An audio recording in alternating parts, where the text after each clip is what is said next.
So, maybe it is finally your turn to get a guide, Neptune. What do you think? この艦隊でいろんな友達ができましたわ。特にシュロップ社。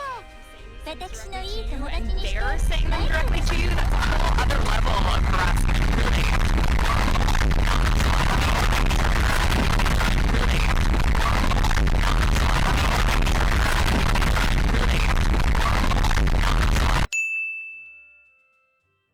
Anyway, where was I again? Ah yes, Neptune. Here, take your new gun and have fun with it.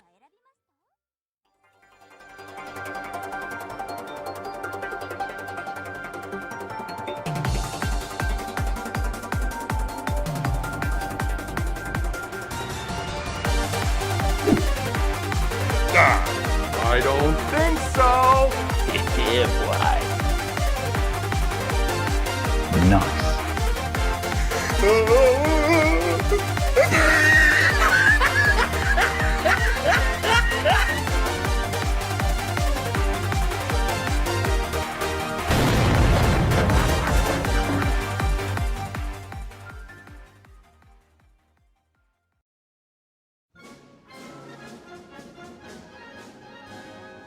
So, after deleting Shropshire from existence, and my community killing me for that in the comments, we finally ended here, at the Neptune guide nobody asked for. And let me say this up front, this will be probably the first and last PR ship I ever made, this and maybe the Seattle, since the requirements are ridiculous. First you need to spend your entire life getting 3 million XP for one class.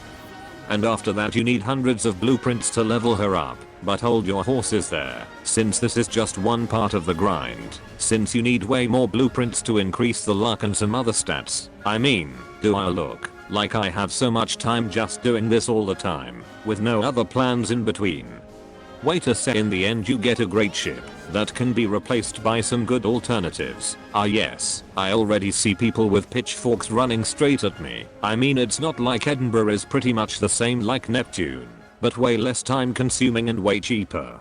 But we aren't here to complain about the PR requirements. Well, some of you are probably, but about the ship itself. So let's get started with the background of this ship. The HMS Neptune was a British light cruiser from the Linda class. She was laid down in 1931 and commissioned 1934. Several months later, after war was declared, was sent to the Atlantic Ocean and should be patrolling there with the intention of finding the German pocket battleship Graf Spee. She also was the first British ship to spot the Italian fleet in the Battle of Calabria.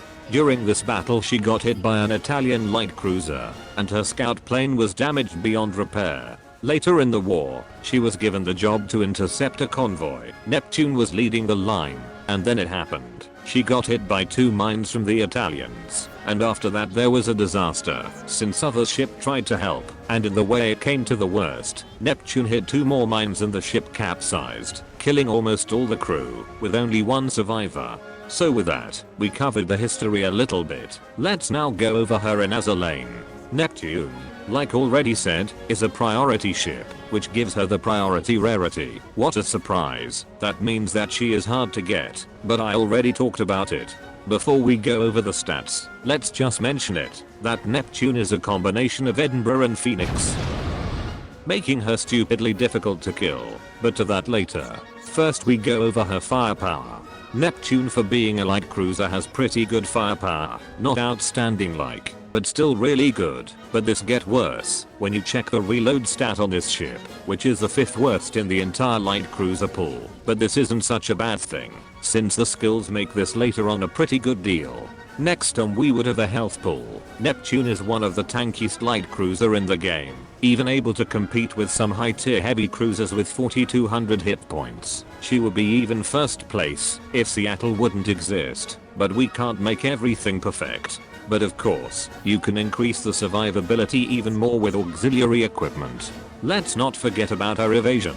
It's not the best, but pretty decent, but don't count too much to get no damage hits. Now we have her AA. Building anti-air on this ship might be even a good choice. Not as good like the Atlanta class ships, but still remarkable for a light cruiser. So considering it as your AA ship in your fleet might be a great idea, but the choice is yours. Lastly we have the Torpedo Stat. When it comes to that, you are at a level with gunboat DD's torps. Your torpedoes have quite a punch when they hit, since you sit pretty high with your 312 stat points, so you might consider going for extra torpedo damage. And now the skills. Neptune has a lot of perks, in total 5, but you can only have 4 at the time active. First is MKV class AP skills. What this skill does is increases UAP shell damage by 35%, or if you already have the fate simulation, this little piece of crap that eats more blueprints than anything else, you get 40% instead of 35%. What a great trade for hundreds of blueprints. So, we already know what to equip on the main battery gun. We of course take a HE gun. Anyway, this perk is great, since AP is mostly underrated, and now you can deal huge amount of damage even with armor piercing shells. The second skill is Goddess of the Sea. This perk is literally a meme.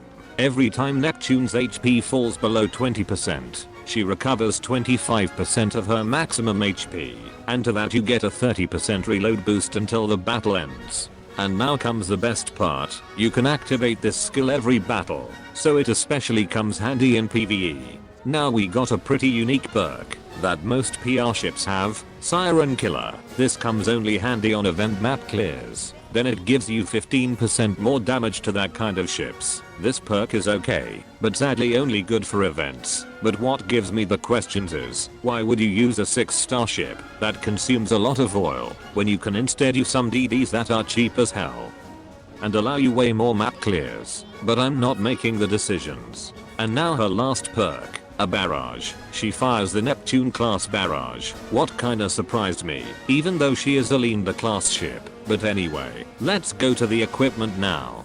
For the main battery you obviously take her AP gun. So you have the choice between the triple 152mm or the twin 152mm guns. The first one is best AP gun for the light cruiser, but if you lack this, then is the second choice a good pick. As for the Torpedo Launcher, I would go with the quintuple homing torps, but only if you have the rainbow ones. Otherwise you can take the 533mm quintuple ones. They have great damage output and are a good choice for manual and auto. Now her anti-air gun. You definitely want the twin 113s on her, since her AA is great, and you don't want to waste any bit of it. But if you want slightly better DPS, and don't care too much about the range, then is the 40mm quadruple Bofors the way to go. And now the auxiliary equipment. This is rather a hard part, since Neptune has a couple of ways how you can play her, but I will try to name all. For the first slot you equip for sure a repair toolkit. This is a must-have on any of the builds, since Neptune is a really tanky ship, and she mostly really on this tankiness. And now the second slot. One way is a tanky build, so you take either her improved hydraulic rudder or the SG radar. SG radar of course, if you lack the other one. Next choice would be build out the AA more with a high performance AA radar. Neptune's AA is not to underestimate, and not considering this would be a bad idea if you lack AA on other ships. Now we got everything we need. Let's say some final words about Neptune. Neptune is a great ship. She is tanky, has great skills, and can deal a lot of damage. I even had some battles where Neptune outdamaged my Warspite, but this was probably mostly bad RNG. But still, don't consider her a bad ship. So with that we made the guide to her. Until next time, your Nick.